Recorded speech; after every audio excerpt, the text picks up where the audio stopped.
Shalom saudara-saudara terkasih. Hari ini adalah renungan yang kedua yang saya beri judul Marilah Kepadaku. Kalau tidak berkeberatan, saudara-saudara boleh subscribe, like, share, juga klik lonceng supaya pada saat dikeluarkan seri yang berikut, saudara boleh mendapatkan notifikasi.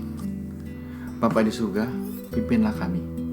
Berikan kami kesanggupan untuk mengerti firman-Mu dan kesabaran untuk belajar mengerti lebih dalam lagi siapa Engkau. Terima kasih Yesus. Amin. Yang pertama, siapa yang berkata marilah kepadaku, semua yang letih lesu dan berbeban berat, aku akan memberi kelegaan kepadamu. Ini tertulis dalam Matius 11 ayat 28. Saudara, kita hidup di dunia yang penuh janji. Tetapi dalam ayat ini, dia yang berjanji dalam firman-Nya adalah seseorang yang bisa kita percaya, yaitu Yesus Kristus. Kepada siapa pesan ini disampaikan? Yesus menyampaikan ini kepada yang hidupnya berbeban berat. Dikatakan, marilah kepadaku, semua yang letih lesu dan berbeban berat. Siapa maksudnya ini? Yang berbeban berat berarti siapapun yang mengalami tekanan hidup yang berat, baik beban hidup maupun dosa. Dan yang ketiga, apa kata undangan yang diberikan kepada orang yang berbeban? Sangat sederhana. Yesus berkata, marilah kepadaku.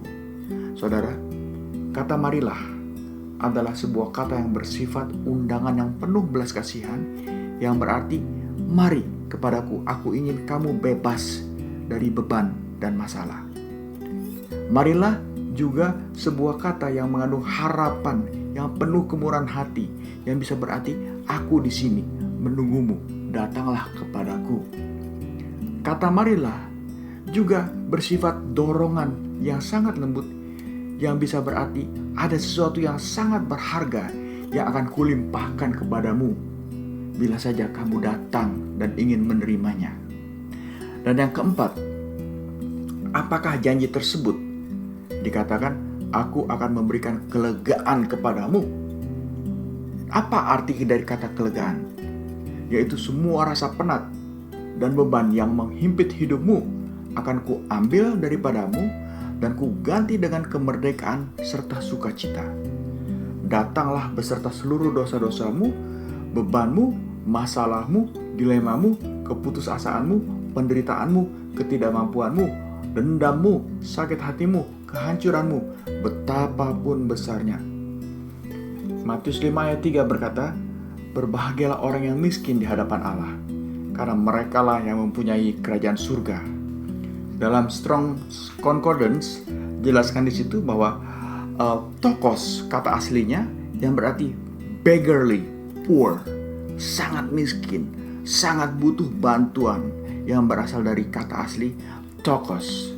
Ini bersifat adjektif, kata sifat yang disebut sebagai tokos di spellnya, ya disebutnya, atau poor, destitute, sangat menderita. Nah, definisinya adalah spiritually poor di sini. Jadi kata asli ini berarti kerohanian yang mengalami kebangkrutan, kerohanian yang hancur, hati yang sangat hancur, yang sangat butuh pertolongan secara rohani di sini. Jadi bukan betul-betul secara miskin secara materialistik, secara material, atau miskin secara kondisi kehidupan di dunia, tetapi intinya adalah miskin secara rohani di sini, dalam keadaan sangat hancur hati. Itu maksudnya di sini. Nah, 1 Samuel 22 ayat 1 sampai 5 mengatakan begini tentang Daud waktu Daud berada di Gua Adulam. Lalu Daud pergi dari sana dan melarikan diri ke Gua Adulam. Ketika saudara-saudaranya dan seluruh keluarganya mendengar hal itu, pergilah mereka ke sana mendapatkan dia. Ayat 2, berhimpunlah juga kepadanya setiap orang yang dalam kesukaran, setiap orang yang dikejar-kejar tukang piutang, setiap orang yang sakit hati, maka ia menjadi pemimpin mereka. Bersama-sama dengan dia ada kira-kira 400 orang. Di sana Daud pergi ke Mizpah di Moab dan berkata kepada raja negeri Moab, izinkanlah ayahku dan ibuku tinggal padamu, sampai aku tahu apa yang dilakukan Allah kepadaku. Ayat keempat, lalu diantarkannya lah mereka kepada raja negeri Moab, dan mereka tinggal bersama dia selama Daud ada di kubu gunung. Tetapi Gad, nabi itu berkata kepada Daud, janganlah tinggal di kubu gunung. Pergilah dan pulanglah ke tanah Yehuda. Lalu pergilah Daud dan masuk ke hutan Keret. Saudara, mengapa Daud pergi ke Gua Adulam? Dia begitu stres, dia begitu sangat tertekan jiwanya dalam keadaan rohani yang sangat hancur, sangat seperti tidak ada jalan keluar. Tetapi dia tahu ada satu oknum yang menjanjikan pertolongan, memberikan kelegaan. Dia tidak mengeluh, dia pergi ke Gua Adulam untuk menyembunyikan diri, untuk mendekati diri dengan Tuhan. Tetapi apa yang terjadi?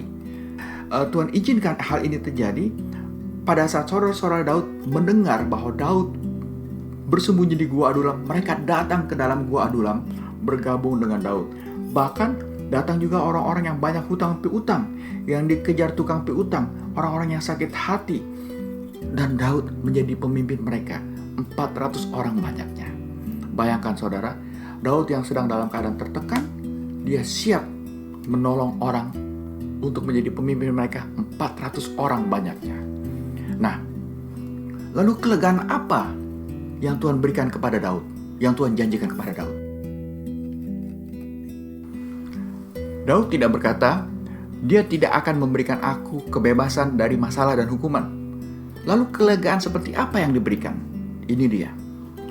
Dia akan memberikan kebebasan dari rasa bersalah, rasa takut akan iblis, setan, rasa takut akan hukuman, rasa takut akan penderitaan, rasa takut akan masalah, rasa takut akan kematian dan neraka.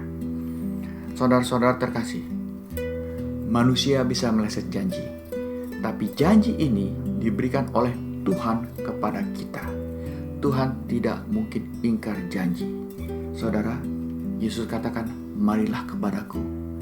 Kita semua diundang pada saat kita berbeban berat, datanglah kepada Yesus. Dia katakan, dia akan memberikan kelegaan kepada kita. Berserah penuh. Tanpa penyerahan, kita tidak merasakan kelegaan tersebut. Tanpa berserah sepenuhnya, kita tidak merasakan bahwa Yesus mengangkat beban kita. Berserah sepenuhnya. Bapa di surga, terima kasih Tuhan, karena Engkau mengirim anak-Mu yang begitu rela berkorban bagi kami semua. Sampai dia berkata, marilah kepadaku yang lemah, letih, lesu, dan berbeban berat. Aku akan memberikan kelegaan kepadamu. Tuhan, terima kasih atas anak-Mu yang Kau kirim. Dalam nama Yesus kami berdoa. Amin.